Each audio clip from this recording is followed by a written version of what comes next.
Mere conservatism.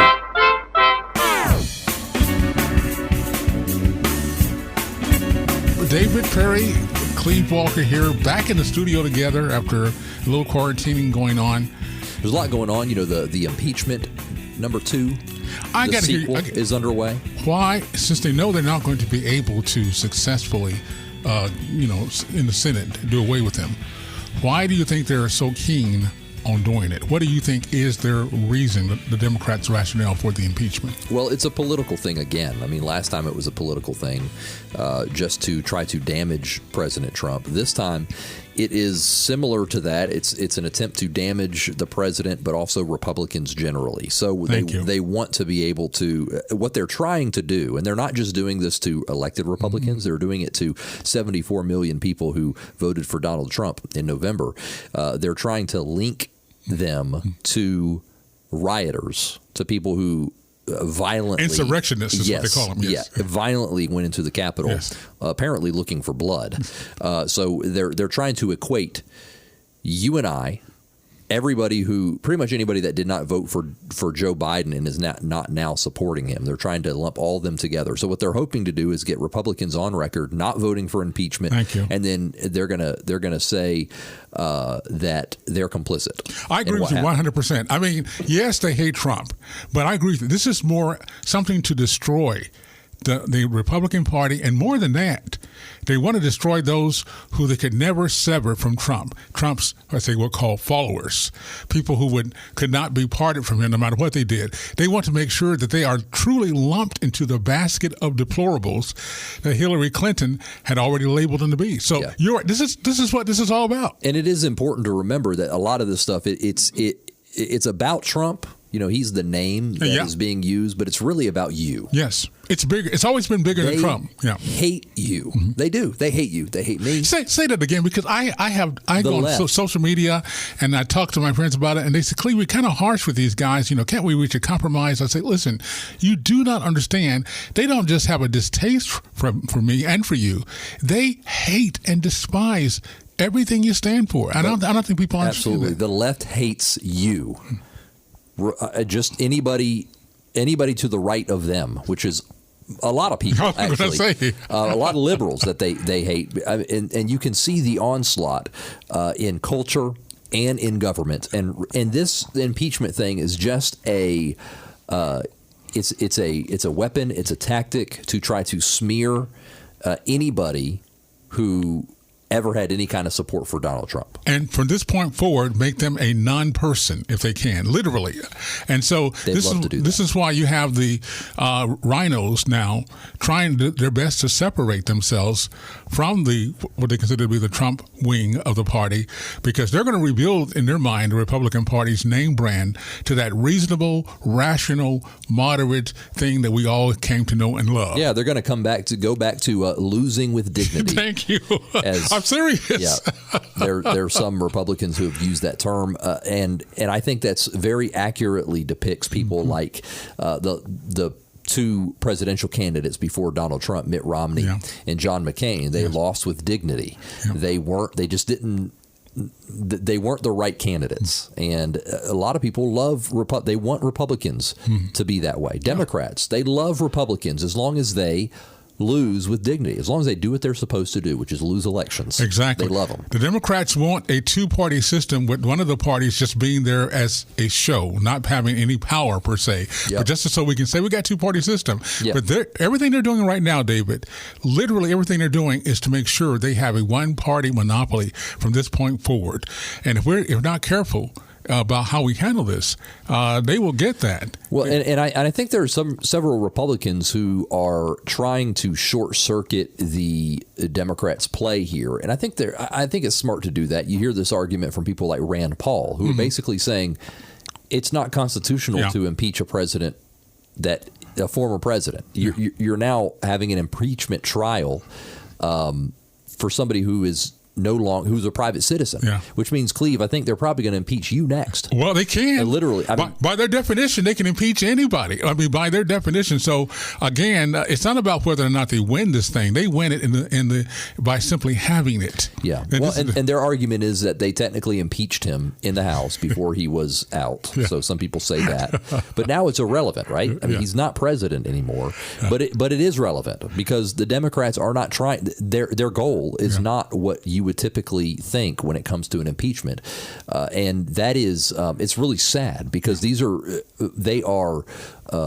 violating the normal way that our government works.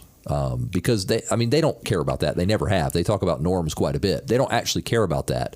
It's just a mechanism to try to get what they want, which is power. They're the ones who want to subvert the government. They're the actual insurrectionists because what they're doing literally is junking the Constitution and forcing a socialist model on this nation. 14 state attorney generals are threatening a lawsuit against President Biden after he halted the Keystone XL pipeline. Texas Attorney General Ken Paxton is among them, and he says what the president has done is causing massive job losses. Supporters of Biden, on the other hand, say that the country will no longer be building on tribal land and it'll reduce our dependence on fossil fuels, what he's doing. It's already cost about like 11,000 jobs, with more as time goes on because of related things. Listen, are you one of the people who are surprised? I know I am. I'm surprised that people are surprised that Biden did this. There actually were some folks who thought this guy was going to be a centrist president who was not going to, go along with the Green New Deal. I'm really surprised that anybody's surprised too. Cleve. Yeah, that's it's like, huh? They fooled you. Biden literally fooled you. Yeah, they weren't really thinking through. If they voted for Biden thinking that he was not going to do stuff like this, they didn't really think about what they were doing. The idea that this will reduce dependence on fossil fuels. How? Our dependence doesn't change just because we cut off our own supply. And that's what many of the need folks are saying. It's moronic. The things that they say, like green jobs are going to appear out of nowhere or something like that. No, it's not going to happen. Canada's upset about it. Not that I worry too much about hurting Canada. But it's costing them too. But the point is, it's not good for our ally. It's not good for us. And this was absolutely foreseeable. Well, and I told you the last time we talked, it was going to be up to the states and our leaders in the states to try to do what they can. Well, I find this interesting because if you think about it, Donald Trump did away with the Dreamer thing, right? With an executive order, and he tried to.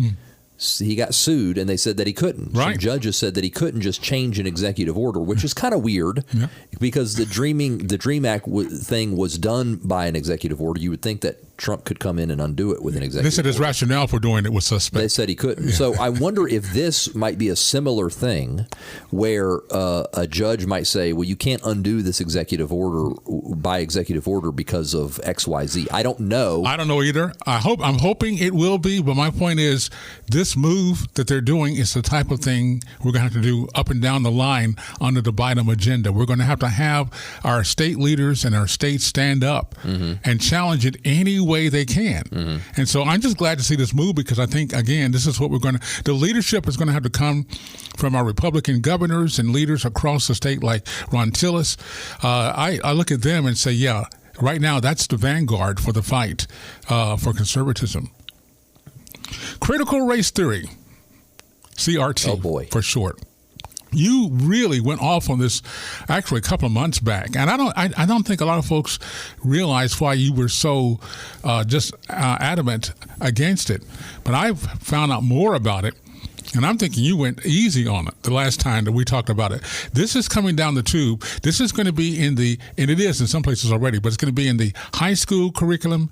It's going to be in part of the military sensitivity training and other aspects. Critical race theory is a horrible, horrible tool of Marxism, and right now Biden and company are going to go full hog with it, David. Yeah, it's absolute poison.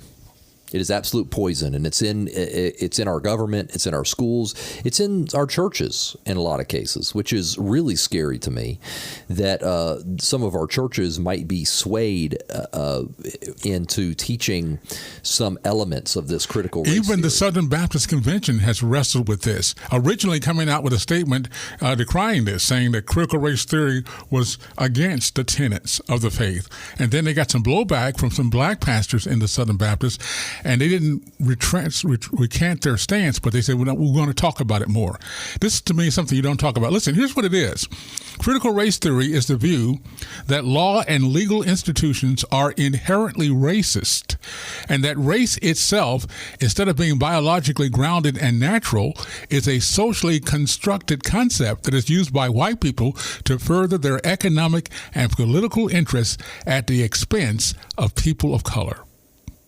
That's you, David. I mean, you are guilty. I'm complicit in it. Before you even say anything. And if you say anything other than, yes, I'm guilty, then you're even more guilty. I mean, what is wrong with that from a Christian stance anyway? I mean, like I said, I try to look at these things through a biblical lens. Why do you think, you mentioned this earlier, that critical race theory is totally unbiblical? Well, one big reason is because it's all about groups and group identity. Right. There is guilt based on what group you belong to. There's also salvation and redemption based on what group you're involved in when you get really deep into it. That's not justice, and that's not God's grace. It's individual. The gospel message is individual. It's not collective. It doesn't have anything to do with some immutable outside characteristic, external characteristic. And so when you try to ascribe guilt to a group of people, I mean, just think about this. Think of any category of people you want to, and then say all those people are guilty of murder because they belong to this group. It's obviously unjust. Right. But it is socially just in this context. It's social justice. That's why, in my opinion, social justice is nonsense. Any modifier to justice is nonsense, and social justice and economic justice and environmental justice and all these modifiers, they go hand in hand with this critical race theory stuff because that's what they do. They put groups of people together with these with certain categories, their skin color, their socioeconomic status, things like that, and then they ascribe characteristics, guilt, or qualities to these people. It's unjust. It is antithetical to the gospel. It is absolutely unbiblical, and it is total poison. Exactly. This should not be in any of our churches. Absolutely, it certainly shouldn't be taught to our children in public schools. I consider it, by the way, if it goes into our churches, what the Bible calls another gospel, or a different gospel than the one preached and founded upon in the Scriptures. And I really believe that's what it is. If once it gets mixed in with with theology. I mean, seriously, if you have somebody in your church, this is my opinion, you have somebody in your church that is teaching this stuff, kick them out. I mean, I'm not talking about, they need to be gone. Wow. That's pretty strong. At the very least, censured. They need to sit down and quiet. I think a rebuke might be good. No more teaching. No more position of authority. Yeah. You're back, back in the pew, and maybe you need to learn something if you're teaching this kind of stuff in your church. This is not okay. This is not good. And let's step back a second. Again, David and I, we're not saying we're not for justice. We're just not for the redefinition of the word. Like this is what the left does. Justice is vital. Justice is important. It's a good thing. It's a God thing. And as Christians, we all ought to be seeking justice as a very high priority. But this is a redefinition. Social justice is nonsense. It's not the same thing. Right. And it should be totally rejected. It's them redefining terms that heretofore had a traditional understanding, and now they're redefining it to have some of the most just ideological reasons I've ever heard. It's really pretty bad. All right, something else that's going on, big tech continuing to censor conservative voices. This time, YouTube banned the website of LifeSite News from their popular video sharing platform, removing all of its pro-life videos. LifeSite News reported the move by YouTube on their website, revealing they lost access to their 300,000 followers on that channel. A spokesman for Google, who owns YouTube, by the way, told the conservative media site The Blaze that the LifeSite News channel was shut down for repeated violations of the company's COVID-19 misinformation policies. What exactly did they do? Well, basically, they put pro-life causes out there and said that was the great problem for society, not racism. Well, what is not COVID? Not even COVID. Maybe that's what they're talking about. I want to know how they violated their COVID policy. Just saying that abortion was a bigger issue than COVID? I'm telling you something. To me, that for them would violate their policy. If you do or say anything to take away from the seriousness of COVID, its transmission and spread, you'll be looked on askance on any of these social media. Well, if you're not wearing at least 7 masks, you hate humanity, obviously. Yeah. Well, you make a great point. So, I guess what I'm trying to say is, again, we're going to have alternative media. We're going to. I mean, It's not going to be if. We're going to have an alternative source for getting. I'm not even talking about more punditry. I'm just talking about just getting the correct reportage of what's happening. That's all. Just actual news. If you don't have it, you're not going to hear the truth about anything. And so, Google's a private company. They can do whatever they want to, right, Cleve? Well. Yeah. So, but they have violated their terms of service. Yeah. With this kind of thing. This is a very specific and targeted banning of a page that doesn't agree with them politically. Right. Not only that, but there's legal and societal. Let me say this again. There's freedom of speech on a governmental level, and there's freedom of speech on a cultural level. And I would argue to you, Cleve, that freedom of speech on a cultural level is even more important than having it enshrined in law. How do you define the two? Well, because this is an example, obviously, of freedom of speech being culturally unacceptable. Gotcha. Okay. So you might have legal protections about the government specifically making a law that you can't say this XYZ, this, that, or whatever.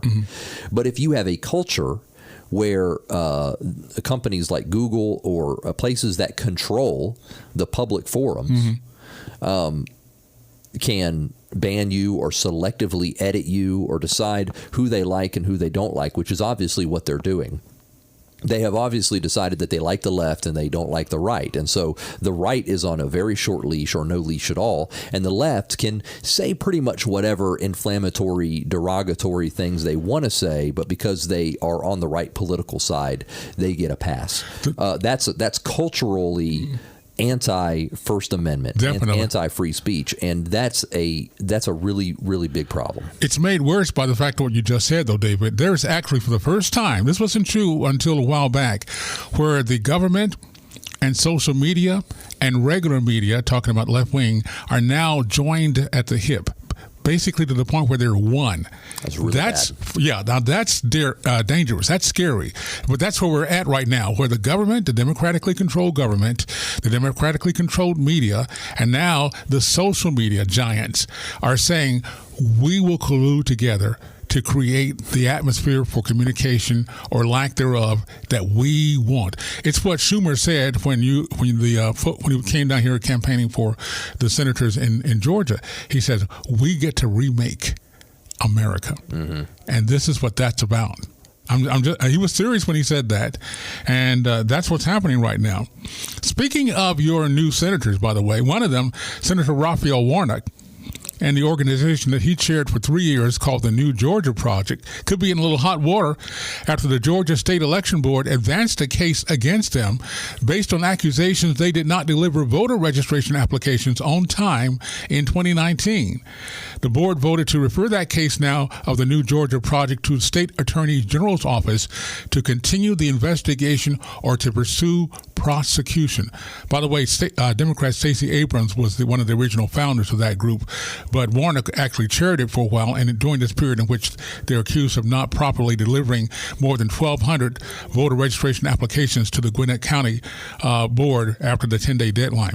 Which is one small example. Again, a lot of folks look at that and say, well, still that wouldn't amount to changing the outcome of an election, so you don't really need to investigate fraud at that level, which is the stupidest reasoning that I've ever heard, okay, as if any voter fraud is tolerable just because it doesn't rise to a certain level.